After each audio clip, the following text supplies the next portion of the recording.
Bapak, Ibu, Saudara-saudari, teman-teman sekalian, sahabat-sahabatku yang terkasih, marilah pada kesempatan ini kita kembali lagi mempersiapkan sedikit waktu kita untuk mendengarkan sabda Tuhan yang kita ambil dari penginjil Matius bab 13 ayat 44 sampai 46.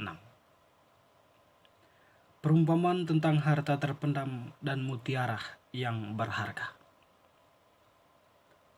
Hal kerajaan surga itu seumpama harta yang terpendam di ladang, yang ditemukan orang lalu dipendamkannya lagi.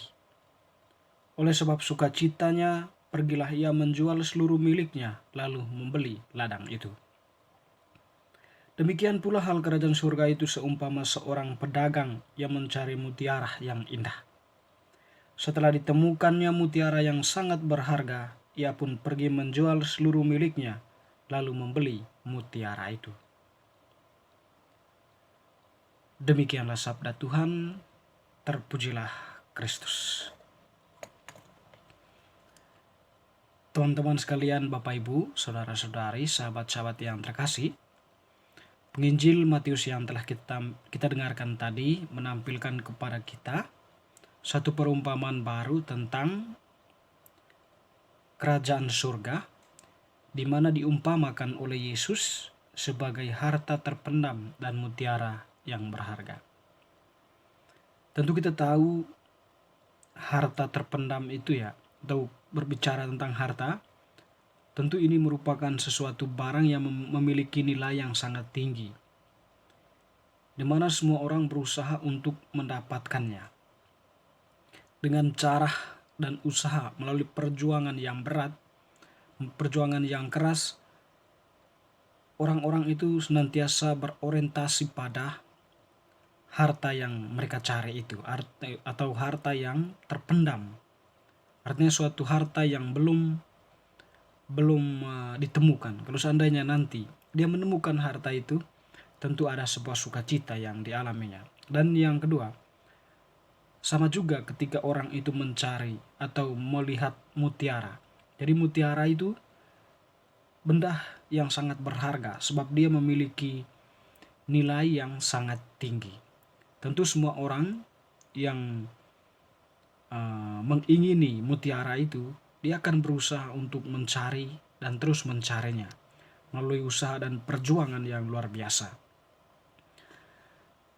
Dua perumpamaan yang diangkat oleh Tuhan ini kita tahu tadi hendak menjelaskan tentang kerajaan surga. Jadi kerajaan surga itu Yesus mengumpamakannya sebagai harta terpendam dan mutiara. Seperti yang kita pahami, kita tahu tadi bahwa harta dan mutiara itu merupakan benda yang memiliki nilai sangat tinggi. Demikian pun orang ketika melihat atau mempunyai kesadaran akan kerajaan surga itu ada, dan dia menyadari kerajaan surga itu merupakan tujuan akhir dari perjalanan hidupnya di dunia ini, tentu dia akan mencari kerajaan surga itu. Dengan cara apa?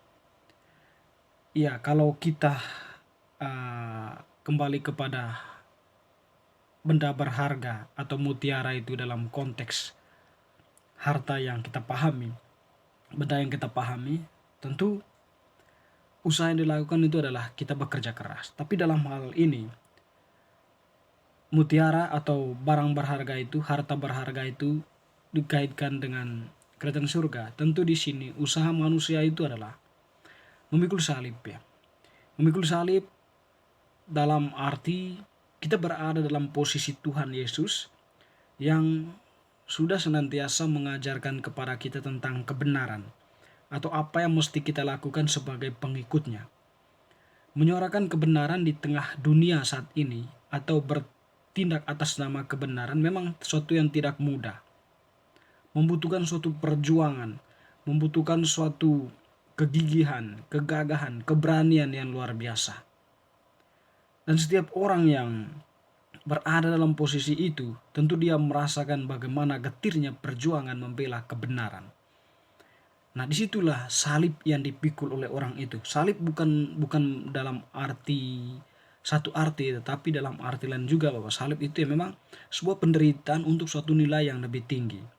Dan tentunya orientasi dari perjuangan orang tersebut atau manusia yang senantiasa memikul salib demi sebuah nilai yang tinggi, yaitu ditegakkannya kerajaan Allah atau kebenaran di tengah kehidupannya, di tengah kehidupan sosialnya, maupun orientasi jauh, di mana itulah cara dia untuk bisa mencapai kerajaan surga yang dijanjikan oleh Allah sendiri.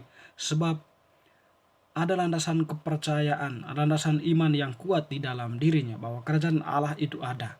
Oleh karena itu saya berjuang, melalui perjuangan saya membela atau menegakkan kebenaran, menyuarakan kebenaran, mempraktekkan kebenaran meskipun ada banyak tantangan yang harus dihadapi.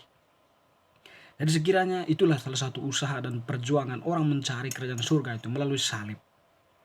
Dan mungkin juga dalam konteks kehidupan kita ya, kerajaan surga itu kalau kita kaitkan dengan kehidupan bersama di dalam keluarga maupun bermasyarakat, ya mungkin pada sebuah situasi sukacita, kebahagiaan, kedamaian, persaudaraan ya.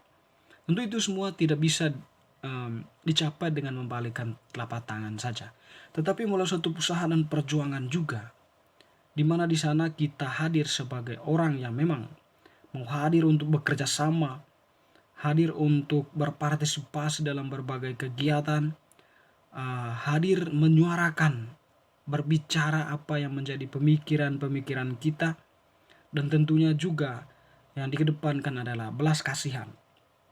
Jadi itu semua setidaknya sebuah usaha untuk menciptakan kenyamanan, untuk menciptakan persaudaraan, menciptakan adanya sikap saling menghargai, saling menghormati satu terhadap yang lain. Ya dengan demikian bahwa kerajaan surga dalam suasana itu kita bisa capainya di dunia ini. Dalam keluarga mungkin anak-anak menghargai orang tua menghargai anak-anak, istri menghargai suami, suami menghargai istri. Itu semua adalah bentuk ekspresi iman atau bentuk sebuah kesadaran iman bahwa hidup seperti itu, kenyamanan yang dialami itu adalah sebuah situasi surga yang ada di dunia ini. Dan tentu untuk memperolehnya melalui suatu perjuangan yang luar biasa. Bapak Ibu Saudara-saudari yang terkasih, tentu juga untuk bisa memahami kerajaan surga ini ya, Tuhan tadi kepada para pendengarnya menampilkan perumpamaan dari dua benda itu ya. Jadi dua benda itu merupakan dua benda yang dikenal oleh masyarakat kalau kita memahami kembali tentang arti perumpamaan. Karena dikenal dan dipahami oleh masyarakat, maka ketika Yesus menjelaskan tentang kerajaan surga itu, orang-orang pun mulai terbuka pemikiran mereka, terbuka kesadaran mereka akan arti atau akan maksud yang disampaikan oleh Tuhan di balik ke perumpamaan yang diungkapkannya atau yang disampaikannya. Tentu kita semua juga mempunyai cara-cara masing-masing untuk setidaknya bisa sampai pada sebuah pemahaman tentang makna dari kerajaan surga itu ya. Kalau Tuhan tadi mengumpamakannya kepada para pendengar yang sederhana dengan mengumpamakan kerajaan surga itu sebagai harta dan mutiara, mungkin kita sendiri mengumpamakannya dengan cara lain ya, yang memang tahu semuanya itu bertujuan agar kita mempunyai satu pemahaman meskipun sedikit tapi itu menyentuh kehidupan kita dan mencoba untuk melakukannya atau mempraktekannya dalam kehidupan sehari-hari. Mungkin kita mengumpamakan kerajaan surga itu sebagai keistimewaan diriku, atau mungkin juga kita mengumpamakannya sebagai aku dicintai Tuhan. Seperti itu ya, kalau kita hayati itu di dalam kehidupan kita atau menjadi sebuah prinsip hidup, ya tentu kita akan bertindak sesuai dengan jalur yang telah ditetapkan atau jalur yang memang mengarah pada orientasi akhir dari prinsip yang kita buat itu. Bapak Ibu Saudara-saudari yang terkasih, semoga bacaan hari ini meneguhkan kita, iman kita teristimewa di dalam usaha pencarian kita untuk mencapai kerajaan surga itu. Perjuangan kita untuk mencapai kerajaan surga itu senantiasa berada dalam posisi yang benar dan bertindak sesuai dengan kehendak Allah. Amin.